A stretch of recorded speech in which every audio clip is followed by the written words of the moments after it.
اعوذ باللہ من الشیطان الرجیم بسم اللہ الرحمن الرحیم والصافات صفا فالزاجرات زجرا فالتالیات ذکرا۔ سورہ صافات یہ ایک نام سے موسوم ہے، الصافات۔ یہ نام اس لیے رکھا گیا کہ اللہ تعالیٰ نے اس سورت کی ابتدا صافات پر قسم کھانی سے کی ہے، اور صافات سے مراد فرشتوں کے لشکر ہے۔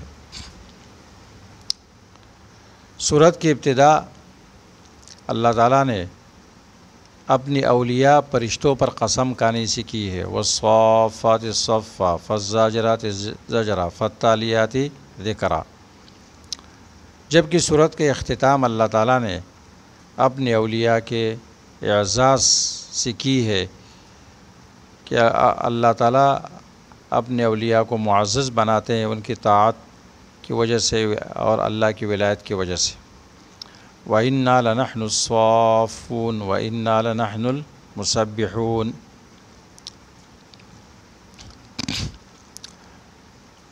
165 166 نمبر آیت۔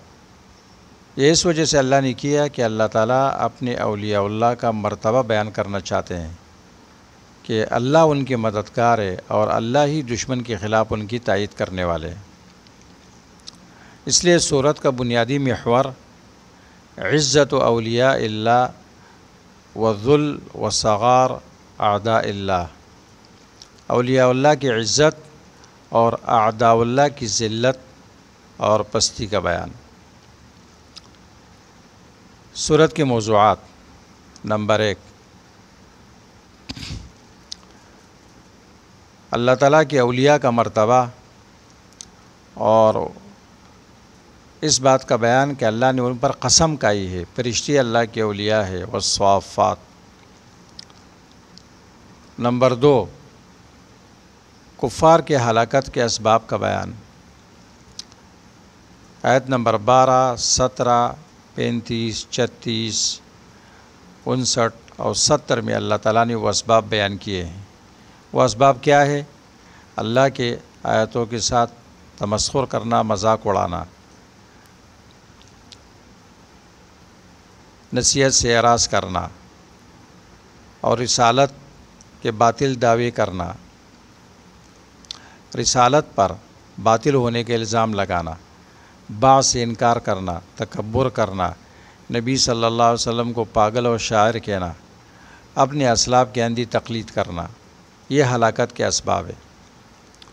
موضوع نمبر 3، 75 اور 148 میں اللہ تعالیٰ نے اپنے اولیاء انبیاء علیہ السلام اور ان کے اتباع کے ساتھ اپنی نصرت کی نمونی ذکر کیے ہیں کہ میں کیسے مدد کرتا ہوں اپنے دوستوں کی جو کہ انبیاء ان کے متبعین ہیں۔ چوتھا موضوع، مشرکین کی بیوقوفی اور کم عقلی کا بیان۔ آیت نمبر 151، 153، 158۔ پانچواں موضوع، اس عذاب کا بیان جو اللہ نے کافروں کے لیے تیار کیا ہے۔ 62، 68 نمبر آیت۔ چھٹا موضوع، اللہ تعالیٰ کے اس ازلی وعدے کا بیان جو اللہ تعالیٰ نے اپنے مومن اولیاء مومنوں کے ساتھ کیا ہے، نصرت و غلبے کا وعدہ۔ 171، 182۔ سورت میں لفظ او استعمال ہوا ہے اللہ کے اس ارشاد میں۔ آیت نمبر 147، وَأَرْسَلْنَاهُ إِلَىٰ مِائَةِ أَلْفٍ أَوْ يَزِيدُونَ۔ یونس علیہ السلام کو ہم نے 1,00,000 لوگوں کی طرف بھیجا تھا۔ او یزیدون، تو او بمانے بل کے آتا ہے لغت عربیہ میں، بلکہ اس سے زیادہ، لیکن چونکہ یہ تو ایک شک والی بات ہے اور اللہ تبارک و تعالیٰ کو تو اس تعداد میں کوئی شک نہیں تھا، تو اس لیے اس کی تعویل لازمی ہے، اور وہ یہ ہے کہ او جو شک کے لیے آتا ہے اس کو بل کے معنی میں لیا جائے، اور وہ تعویل یہ ہے، یہ اہل لغت کیا معروف ہے۔ یہ اسی طرح جیسے حدیث میں ارشاد ہے، اللہ کے رسول نے فرمایا کن فی الدنیا کانک غریب او عابر سبیل، بل ترقی کے لیے آتا ہے، شک کے لیے نہیں آتا ہے۔ دنیا میں ایسے رہو جیسے کہ تم اجنبی ہو، او عابر سبیل معنی بل عابر سبیل۔ تو حدیث کے اندر بھی بخاری کی روایت ہے، او بمانے بل ہے، کیونکہ بل یہ زیادہ وہ معنی ادا کرتا ہے کہ دنیا سے تعلق نہیں رکھو۔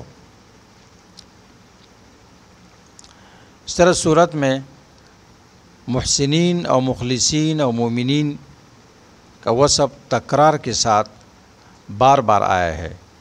مخلصین کا لفظ آیت نمبر 40، 74، 128، 160، 169۔ محسنین کا لفظ ان آیتوں میں آیا ہے بار بار، آیت نمبر 80، 105، 110، 121، 131۔ مومنین کا لفظ آیت نمبر 81، 111، 122، 132 میں آیا ہے۔ یہ اس وجہ سے تاکہ ایمان والوں کو ترغیب دی جائے کہ ان صفات سے متصف ہو جاؤ، تاکہ اللہ کی ولایت، اللہ کی معیت اور اللہ کی تائید و نصرت کو حاصل کر سکو۔ آیت نمبر 102 سے یہ بات معلوم ہوتی ہے کہ انبیاء کا خواب وہ منزلہ وحی کی ہوتا ہے، یا خبر کے یا امر کے۔ وہ وحی ہوتی ہے، یا خبر ہوتی ہے یا امر۔ ابراہیم علیہ السلام نے خواب دیکھا اپنے بیٹے کو ذبح کر رہا ہوں، تو وہ وحی تھی، اس لیے بیٹے کو ذبح کرنے کا ارادہ کیا۔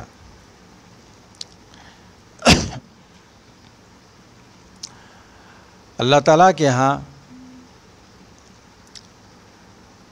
سلامت قلب سے بڑھ کر کوئی عمل افضل نہیں ہے کہ جس قلب سلیم کے ساتھ قیامت کے دن وہ اللہ سے ملاقات کرے گا۔ اس لیے اللہ فرماتے ہیں یوم لا ینفع مال ولا بنون الا من اتى اللہ بقلب سلیم، سورہ شعراء آیت نمبر 88 اور 79۔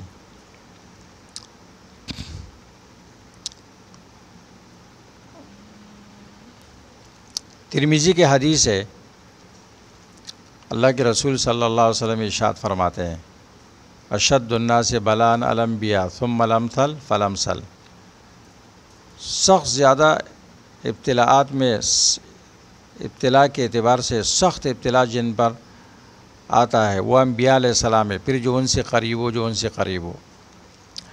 اللہ تعالیٰ نے اپنے بندے ابراہیم علیہ السلام کا امتحان لیا اپنے بیٹے کو ذبح کرنے کے ساتھ، اس بیٹے کے بالغ ہونے کے بعد اور ابراہیم علیہ السلام کو اس کی ضرورت پڑنے کے بعد۔ بیٹا بالغ ہو گیا، ابراہیم علیہ السلام کی مدد کر سکتا تھا، اس وقت اللہ نے حکم دیا اس کو ذبح کرو۔ اللہ تبارک و تعالیٰ یہ ظاہر کرنا چاہ رہے تھے کہ ابراہیم کے دل میں بیٹے اور اللہ کی محبت دونوں میں سے کون سی محبت عظیم ہے، اللہ کی یا بیٹے کی۔ سورت سے یہ بات بھی معلوم ہوتی ہے کہ ذبیح اسماعیل علیہ السلام ہے، اسحاق علیہ السلام نہیں ہے۔ اور حدیث اس صورت سے یہ بات معلوم ہوتی ہے کہ ایک شخص اگر خواب دیکھے کہ وہ ایک شخص نظر مان لے کہ میں اپنے بیٹے کو ذبح کروں گا، تو وہ دمبے کو ذبح کرے۔